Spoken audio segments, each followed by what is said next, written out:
Hello, ജോജ്മാസ് kitchen ട്രിക്സിൻ്റെ ഇന്നത്തെ വീഡിയോയിലേക്ക് എല്ലാവർക്കും സ്വാഗതം.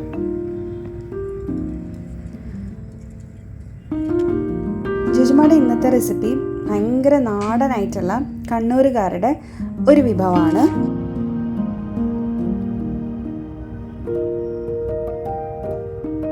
ഇത് കാണുമ്പോൾ നമുക്കൊരു കൈപ്പത്തിരി സ്റ്റൈലൊക്കെ തോന്നും, പക്ഷെ ഇത് അതല്ല, അതിൻ്റെ കൂട്ടേ വ്യത്യാസമാണ്. അതിൻ്റെ സൈസും ഭയങ്കര ഡിഫറെൻ്റാണ്. ഈ ഒരു അപ്പവും അതിൻ്റെ കൂടെ കോമ്പിനേഷനായിട്ട് ബീഫ് കറിയാണ് നമ്മൾ ഉണ്ടാക്കിയിട്ടുണ്ടായിരുന്നത്.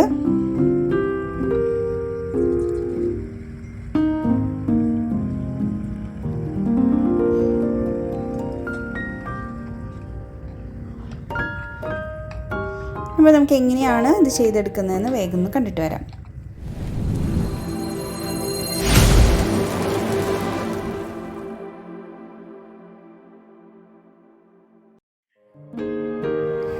നമ്മൾ ആദ്യം തുടങ്ങുന്നത് കുറച്ച് വെള്ളം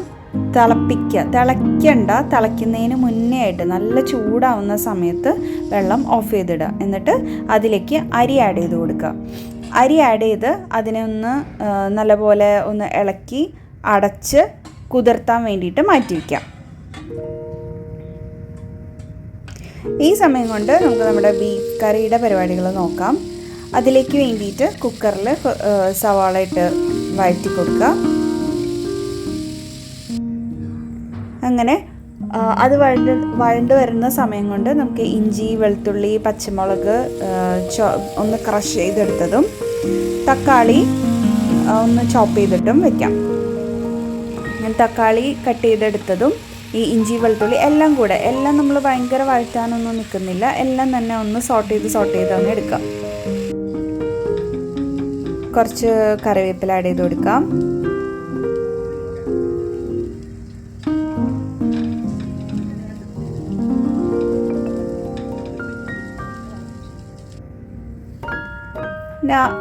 നമുക്ക് ബീഫ് നല്ലപോലെ കഴുകി വൃത്തിയാക്കിയിട്ട് മാറ്റി വെച്ചിട്ടുണ്ടായിരുന്നു. അങ്ങനെ ഇതിലേക്ക് പൊടികളായിട്ട് മല്ലിപ്പൊടി, മുളക് പൊടി, മഞ്ഞൾപ്പൊടി, ഗരം മസാല, കുരുമുളക് പൊടി, പെരിഞ്ജീരകം. നമ്മൾ ഓൾറെഡി മല്ലിപ്പൊടിയിൽ പെരിഞ്ജീരകം ഇട്ടിട്ടാണ് ചെയ്തെടുക്കുന്നതെന്നുണ്ടെങ്കിൽ പിന്നെ പെരിഞ്ജീരകം ഇടണ്ട, അല്ലെങ്കിൽ കുറച്ച് പെരിഞ്ജീരകം കൂടി ആഡ് ചെയ്ത് പൊടികളുടെ പച്ചമണമൊക്കെ മാറുന്നത് വരെ നല്ലപോലെ ഒന്ന് വേവിച്ചെടുത്ത് അതിലേക്ക് കഴുകി വാറ്റി വെച്ചിട്ടുണ്ടായിരുന്ന ബീഫ് ഇട്ട് കൊടുക്കുക. ആവശ്യത്തിനുള്ള ഉപ്പ് ചേർത്ത് കൊടുക്കുക. മസാല നല്ലപോലെ മിക്സ് ചെയ്തെടുക്കുക.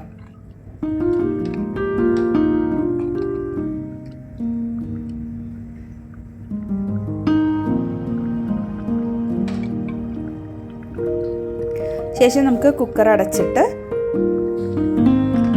ഈ ബീഫിനെ വേവിച്ചെടുക്കാം. അങ്ങനെ അതൊരു 6 വിസിലൊക്കെ വരുന്ന സമയത്ത് അവിടെ ഓഫ് ചെയ്തിടാം. ഈ സമയം കൊണ്ട് നമ്മുടെ അരി കുതിർത്താൻ വെച്ചിട്ടുണ്ടായിരുന്നത് നല്ലപോലെ കുതിർന്ന് കിട്ടിയിട്ടുണ്ടാവും. അങ്ങനെ ബീഫിൻ്റെ എയർ പോയി കഴിഞ്ഞ് അതൊന്ന് തുറന്ന് നോക്കുന്ന സമയത്ത് ഇതുപോലെ നല്ല ഭംഗിയിൽ കാണാൻ വേണ്ടിയിട്ട് നല്ല ഭംഗിയിൽ ആ പൊടികളുടെയൊക്കെ ആ ഒരു എണ്ണയൊക്കെ തെളിഞ്ഞ് ബീഫ് കറി റെഡിയാക്കി ഇട്ടിട്ടുണ്ട്. ഇനി നമ്മൾ ചെയ്യാൻ പോകുന്നതെന്ന് പറഞ്ഞാൽ നേരത്തെ കുതിർത്തി വെച്ചിട്ടുണ്ടായിരുന്ന അരിയില്ലേ, അത് ഒന്ന് കഴുകിയെടുത്തിട്ട് ഒരുപാട് തിക്കായിട്ടും അല്ല, എന്നാൽ ഭയങ്കര തിക്ക് കുറഞ്ഞിട്ടും അല്ലാത്ത രീതിയിൽ അതിനെ ഒന്ന് അരച്ചെടുക്കാം. എന്നിട്ട് അതിലേക്ക് ശരിക്കും ഒത്തൻറ്റിക്കായിട്ട് ഒറോട്ടിപ്പൊടിയാണ് ഇട്ട് കൊടുക്കുന്നത്. പക്ഷെ നമുക്ക് ഒറോട്ടിപ്പൊടി കിട്ടാൻ പാടായതുകൊണ്ട് നമ്മൾ അതിലേക്ക് അരിപ്പൊടിയാണ് ചേർത്ത് കൊടുക്കുന്നത് ഈ ഒരു ബാറ്ററിലേക്ക്. ഈ വിഭവം കണ്ണൂർക്കാരുടെ ടയർ പത്തിരിയാണ്. അതിനെ മങ്കല്ലുമ്മ പത്തിരി എന്നും പറയും. അത് മൺകല്ലിൽ വെച്ചിട്ട് റെഡിയാക്കി എടുക്കുന്ന ഒരു പത്തിരി, ആ രീതിയിലാണ് അങ്ങനെ പറയുന്നത്.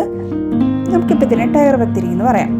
ടയർ പോലെയാണ് ഇതിൻ്റെ ഒരു പ്രിപ്പറേഷൻ. ഞാനത് കാണിച്ചു തരാം എങ്ങനെയാണ് ചെയ്തെടുക്കുന്നത് എന്നുള്ളത്. അപ്പോൾ നമ്മുടെ ബാറ്റർ അധികം ആ ഒരു കട്ടിയിൽ ബാറ്റർ അടിച്ചെടുത്തിട്ട് അതിലേക്ക് പൊടിയും കൂടി ഇട്ട് ഇങ്ങനത്തെ ഒരു കൺസിസ്റ്റൻസിയിലാക്കിയിട്ട് അതിനെ ഒന്ന് മൂടി വയ്ക്കാം. കുറച്ച് കഴിയുമ്പോൾ ഒന്ന് വലിഞ്ഞ് ഇതുപോലെ സെറ്റായി കിട്ടിയിട്ടുണ്ടാവും.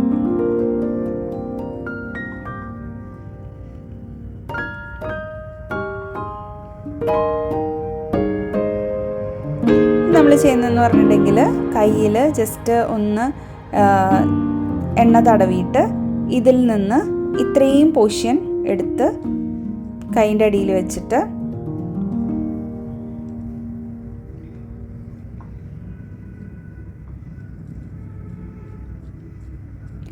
ഇതുപോലെ റെഡിയാക്കി എടുക്കണം.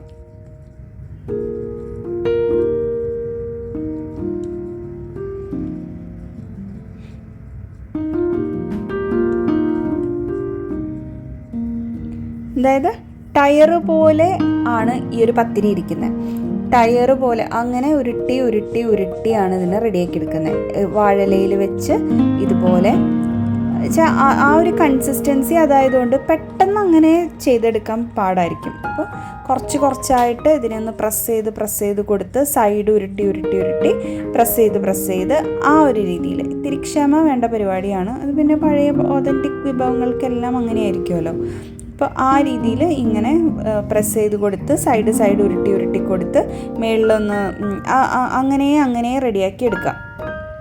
എന്നിട്ട് മുകളിലേക്ക് വീണ്ടും ഒരു വാഴയില വെച്ച് കൊടുക്കാം. എങ്ങനെയാണ് അതിനെ റെഡിയാക്കി എടുക്കുന്നത്?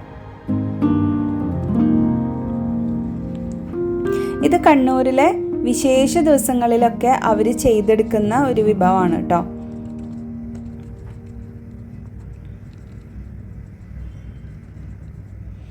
ഇത് ചുട്ടെടുക്കാനും കുറച്ച് സമയമെടുക്കും. ചുട്ടെടുക്കുന്നതും ഒരു പ്രത്യേക രീതിയിലാണ്.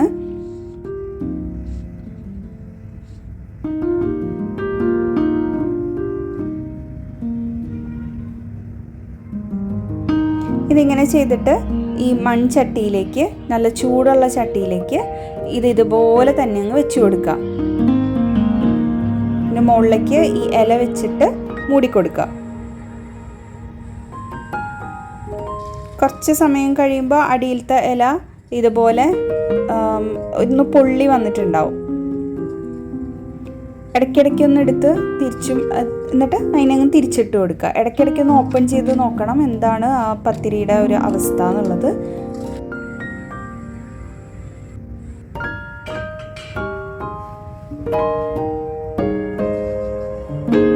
ഏകദേശം ആ പത്തിരിയുടെ വാട്ടർ കണ്ടന്റ് ഒക്കെ ഒന്ന് വലിഞ്ഞ് പത്തിരി ഒന്ന് സെറ്റായിട്ട് വരുന്ന സമയത്ത് ഇല മാറ്റി കൊടുത്ത് ഈ പത്തിരി നമ്മുടെ ചട്ടിയിലേക്ക് ഇട്ട് കൊടുക്കുന്നു. ഇപ്പോൾ വേണ്ടോ ആ ഒരു കൈ വെച്ചിട്ട് നമുക്ക് അങ്ങോട്ടും ഇങ്ങോട്ടും തിരിക്കാൻ പറ്റുന്ന പരുവത്തിന് ആ വാട്ടർ കണ്ടന്റ് ഒന്ന് ഒതുങ്ങി കിട്ടിയിട്ടുണ്ട്. അപ്പോൾ ഇത് അത്യാവശ്യം നന്നായിട്ട് പോളച്ച് വരാൻ തുടങ്ങും ഈ ഇല മാറ്റുന്ന സമയം കൊണ്ട് തന്നെ. എന്നിട്ട് തിരിച്ചും മറിച്ചു വിട്ടിട്ട് ചുട്ടെടുക്കുക.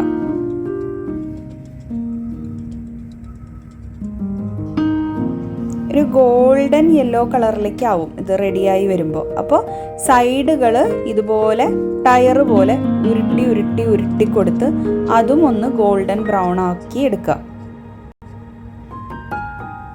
ഇത്തിരി പാടാണ്, നല്ല ചൂടായിരിക്കും, എന്നാലും അതിനെ ഇങ്ങനെ ഉരുട്ടി കൊടുക്കണം. അങ്ങനെയാണിത് പ്രിപ്പയർ ചെയ്തെടുക്കുന്നത്. അപ്പോൾ ആദ്യം നമ്മൾ ഇലകളുടെ സാൻഡ്വിച്ച് പോലെ ഈ 2 ഇലകളുടെ ഇടയിലാണ് ഇത് വെച്ച് കൊടുക്കുന്നത്. ഫസ്റ്റത്തെ ഇല, ഏറ്റവും അടിയിലത്തെ ഇല ഒന്ന് വെന്ത് ഒന്ന് പൊള്ളി വരുന്ന സമയത്ത് ഇതിനെ ഒന്ന് മറച്ചിട്ട് കൊടുക്കണം. പിന്നെ 2 ഇലകളും ഏകദേശം ആ ലെവൽ രണ്ടും ഇങ്ങനെ ഒന്ന് വാടി വരുന്ന സമയത്ത് ഈ പത്തിരിയുടെ വാട്ടർ കണ്ടന്റ് ഒക്കെ പോയിട്ടുണ്ടാവും. അങ്ങനെ അതിനെ തിരിച്ചും മറച്ചുവിട്ട് പിന്നെ ടയർ പോലെ ഉരുട്ടി അങ്ങനെ എല്ലാ സൈഡുകളും വേവിച്ചെടുക്കുക. ഇനി ഇതിനെ എങ്ങനെയാണ് നമ്മൾ സെർവ് ചെയ്യുന്നതെന്ന് വെച്ചിട്ടുണ്ടെങ്കിൽ ഇതിനെ നേരെ നമ്മൾ എന്ത് ഡിഷിലേക്കാണോ വെക്കുന്നത്, പരന്ന ഡിഷിലേക്കല്ല കുഴിയുള്ളൊരു ഡിഷിലേക്കാണ് ഇതിനെ നമ്മൾ സെർവ് ചെയ്യുന്നത്. എന്നിട്ട് അതിൽ തേങ്ങാപ്പാൽ ഒഴിച്ചിട്ട് അങ്ങനെയും മൂടി വയ്ക്കും. ഇത് നേരെ നമ്മളിപ്പോൾ കൈപ്പത്തിരിയൊക്കെ ഉണ്ടാക്കുമ്പോൾ എങ്ങനെയാണ്, നമ്മൾ കഴിക്കുന്ന സമയത്താണ് അതിലേക്ക് പാലൊഴിച്ച് കുതിർത്തുന്നത്. ഇതങ്ങനെയല്ല, ഇത് വെക്കുന്നതേ തേങ്ങാപ്പാലിലേക്കാണ്. എത്ര സമയം കഴിഞ്ഞിട്ട് 1 hour 2 hour കഴിഞ്ഞിട്ടാണോ നമ്മൾ കഴിക്കുന്നതെന്നുണ്ടെങ്കിലും അത്രയും സമയവും ഇത് ഈ തേങ്ങാപ്പാലിൽ കിടന്ന് കുതിർന്നായിരിക്കും ഉണ്ടാവുക. കാര്യം ഇത് അരി അരച്ച് നമ്മൾ ഉണ്ടാക്കുന്ന ഒരു ഇതായതുകൊണ്ട് തന്നെ ഈ സംഭവം ഇത്തിരി ഹാർഡാണ്. അപ്പോൾ മാക്സിമം സമയം നമ്മൾ കഴിക്കുന്ന വരെ ഇത് വെച്ച് നല്ല പോലെ കുതിർത്തിയെടുത്തിട്ടാണ്. അപ്പോൾ നമ്മൾ കഴിക്കുന്ന സമയമാകുമ്പോഴത്തേനും ഇതിങ്ങനെ സോഫ്റ്റായിട്ട് വരും. കൈ കൊണ്ട് നമ്മൾ ആക്കുമ്പോൾ തന്നെ ഇത് നല്ലോണം പൊടിഞ്ഞ് വരും. അപ്പോൾ ആ ഒരു പരുവത്തിലാക്കി എടുത്തിട്ടാണ് നമ്മളിതിനെ കഴിക്കാൻ വേണ്ടിയിട്ട് പ്ലേറ്റിലേക്ക് വെക്കുന്നത്. ഇതിൻ്റെ കൂടെ ഈ ബീഫ് കറി ഭയങ്കര അടിപൊളി കോമ്പിനേഷനാണ്. കുറച്ച് ഡ്രൈ ആയിട്ടുള്ള ബീഫ് കറിയും കൊള്ളാം. ഇത്തിരി കറി ഉണ്ടെന്നുണ്ടെങ്കിൽ ഇത് കുഴയ്ക്കുമ്പോൾ ആ ഒരു കറിയുടെ ഒരു ഇതും കൂടെ വരുമ്പോൾ വളരെ നല്ലൊരു ടേസ്റ്റാണ്. നമുക്കതായിരുന്നു ഡിന്നറായിട്ട് ഉണ്ടായിരുന്നത്. സൂപ്പർ കോമ്പിനേഷനാണ്. ഉണ്ടാക്കാൻ ഇത്തിരി പാടാണെങ്കിലും ഒന്ന് ഉണ്ടാക്കി നോക്കൂ നിങ്ങൾ. ഭയങ്കര ടേസ്റ്റിയാണ് കണ്ണൂർക്കാരുടെ ഈ ഒരു വിഭവം. അപ്പോൾ അത്രയേ ഉള്ളൂ ഇന്നത്തെ വീഡിയോ. താങ്ക്